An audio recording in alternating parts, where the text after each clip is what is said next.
Hi, edgeR is an interesting package with many options, and it is up to you to choose what would you like to use.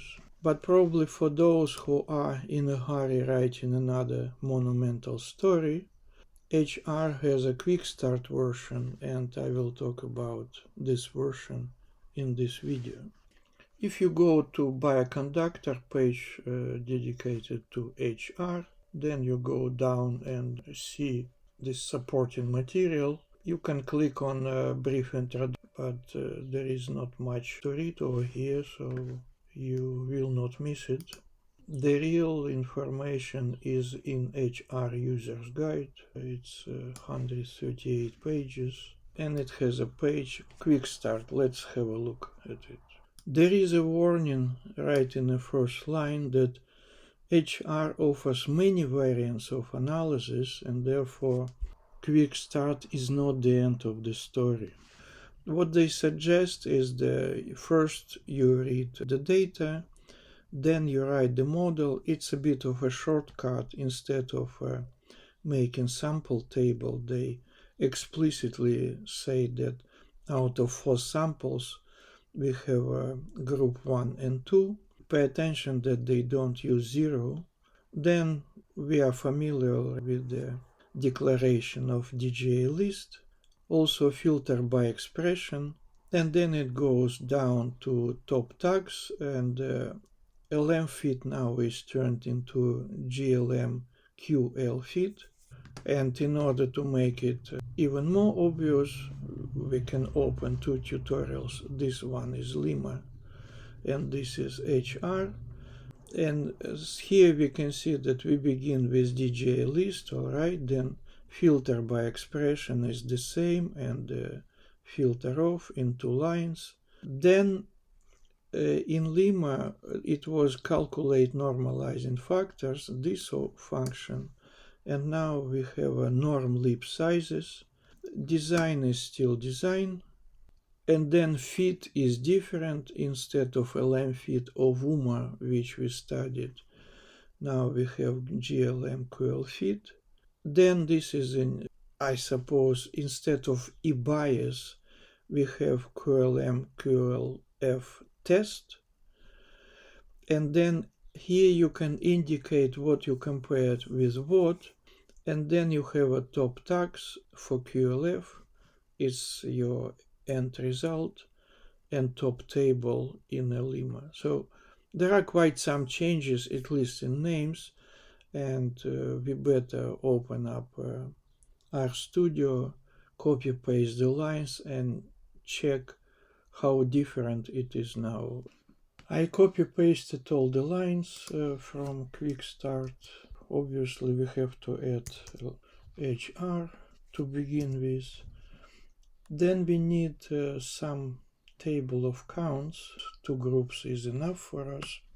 For this I took another data set for young and aged hematopoietic stem and progenitor cells, human. It's a pretty big data set, 168 samples in total, but it's split in 6 different files, and I took only hematopoietic and progenitor cells file, downloaded. Never mind this button, we will come to it later. So this is my downloaded file. I can call in session set working directory files pane location, which is this one. Copy pasted it to my script to remember where to find it next time. And then I can also say list files, not to bother with the name. This one, copy paste to here. I don't know anything yet about all other stuff. Let's see first. This first column, better have it as row names. Again, the same story. There are duplicated names. We have to repeat the procedure we did before to remove duplicates. So basically I set the filter which marks duplicated lines. Then I say data is everything which is not in a filter. Then row names in a data filter data set are data column gene, and then remove the column gene, and then I have a look again. Now we have it over here. How many names are less? Now you can see over here. It's again 2 gene names removed, which is not a big loss. Now we have to do group definition. For this you simply ask call names data first, and then it says age 56, 57, 54, 54, 59.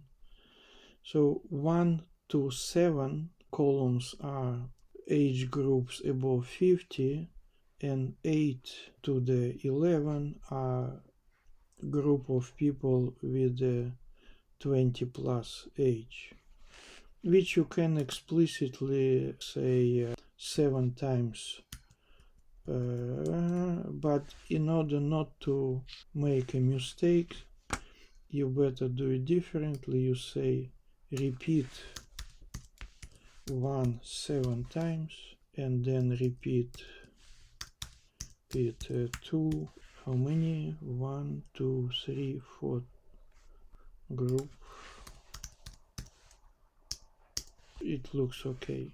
And now we declare DGA list, and then we can ask for Y samples to make sure we know what we're doing. Alright, again you have ages up to here 50 plus, group 1, and ages 20 plus, group 2. It's okay.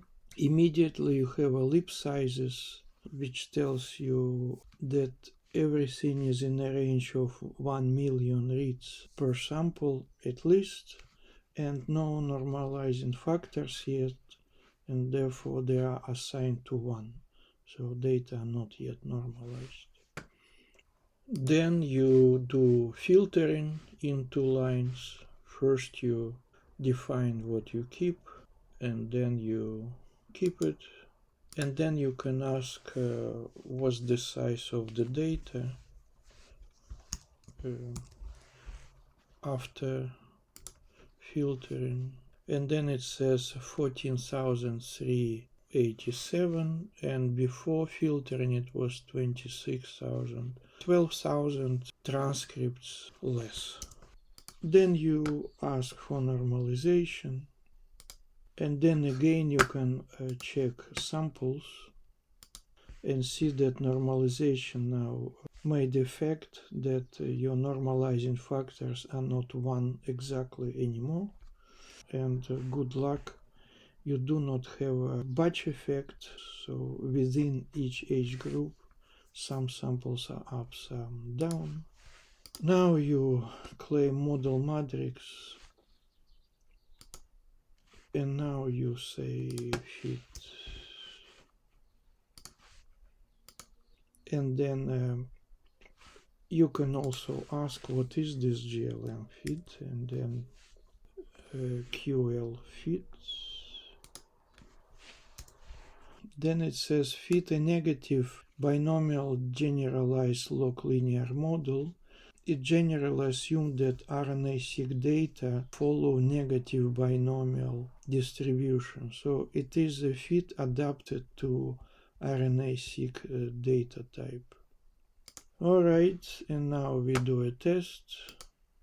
And then again we better ask what is it. And then it says it's quasi f-test for a given coefficient and coefficient contrasts. Then coefficient is actually not a contrast, and the contrast is another parameter which is you can indicate. So I would better switch to the contrast rather than to the coefficient, because coefficient is ignored if contrast is not null. So we hashtag this line and write this line as we did it before. To declare contrast, you have to do contrast matrix first, and to declare contrast matrix, you have to know design. And if you define design as suggested and ask what for groups, fit first, and now fit and design, then I don't like it. And there is a general suggestion that you add 0, which for unknown reason was missing, and then groups will be as you declare. Then you do fit and design, and now you have group 1 and group 2. This is what we like to see. And having these two groups, we now declare matrix, and now we finally do a test declaring contrast matrix. And now they suggest to do a top tags, and you might think it's our final results, but no. It's so to say TT table. And be careful, because if you do it blind and ask TT, then it's only 10 genes, because it's default top 10 genes, and you have to change it. So instead of n is 10, you have to say n is inf. And now you can declare your tops is TT. You can use this knowledge what are the column titles. So you can say p-value, and this is not yet correct. You have to do TT table, then p-value, because TT is a complex variable, you need only table. Now you have a table of 109 genes. So your final product is tops table.